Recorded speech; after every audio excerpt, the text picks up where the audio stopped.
Hello foodies, welcome to my channel ma'am girl. ఈరోజు నా ఛానల్లో వీడియో ఏంటో మీరు కూడా చూసేసారు కదా. ఫిష్ కర్రీ చాలా సింపుల్గా ప్రిపేర్ అయిపోతుంది, ఇంకా ఈజీ ప్రాసెస్లో.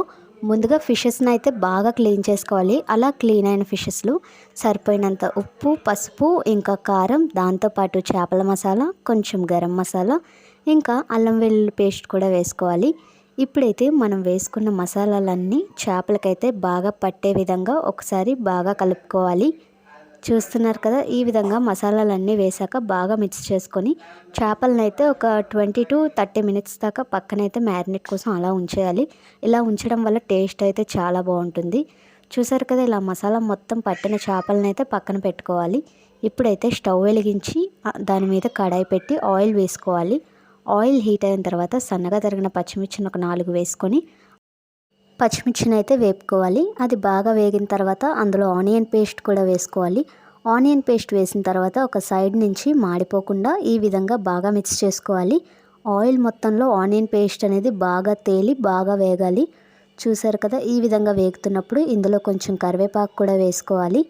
ఇప్పుడైతే ఈ మిశ్రమాన్ని మొత్తం హై ఫ్లేమ్లోనే బాగా వేపుకోవాలి. ఇది మొత్తం ఆనియన్ పేస్ట్ కాస్త చూసారు కదా, ఈ విధంగా చాలా దగ్గరగా అయిపోవాలి. ఇలా బాగా వేగిన తర్వాత ఇందులోనే మనం టమాటా పేస్ట్ని కూడా చేసుకోవాలి. ఇంకా ఆనియన్ పేస్ట్లో ఇప్పుడు టమాటా పేస్ట్ కూడా వేసిన తర్వాత ఒక్కసారి బాగా మిక్స్ చేసుకొని మూత పెట్టి హై ఫ్లేమ్లోనే 2 minutes పాటు మగ్గనివ్వాలి. ఈ విధంగా టమాటా పేస్ట్ని అయితే మనం బాగా మగ్గించుకుంటాం కదా. మగ్గించిన తర్వాత మళ్ళీ మూత తీసి హై ఫ్లేమ్లోనే బాగా మిక్స్ చేసుకోవాలి. చూస్తున్నారు కదా, మనకి ఇందాక ఆనియన్ పేస్ట్ ఎంత దగ్గరగా అయిందో అలానే టమాటా పేస్ట్ కూడా బాగా దగ్గరగా అయిపోవాలి. చూసారు కదా, ఈ విధంగా టమాటా పేస్ట్ బాగా దగ్గరికి అయ్యాక ఇందాకైతే మనం 1/2 hour పాటు మ్యారినేట్ చేసాం కదా, ఆ ఫిష్ పీసెస్ని అయితే ఒక్కొక్కటిగా ఈ విధంగా వేసేసుకోవాలి. ఇంకా ఫిష్ పీసెస్ వేసిన తర్వాత అయితే గంటతో అస్సలు కలపకూడదు, ఎందుకంటే చేప ముక్కలు అయితే విరిగిపోతాయి కదా. ఈ విధంగా కళాయిని 2 పక్కల పట్టుకొని ఇలా టాస్ చేసుకోవాలి. చూసారు కదా, ఇలా చేస్తే చేప ముక్కలు అనేవి అస్సలు విరగవు. కాసేపు మూత పెట్టి 2 minutes పాటు చేపల్ని కూడా వేగనివ్వాలి. అడుగు మాడిపోకుండా మళ్ళీ అలానే కలుపుకుంటూ దాంట్లో సరిపోయినంత వాటర్ వేసి హై ఫ్లేమ్లో 10 minutes పాటు ఉడికించాలి.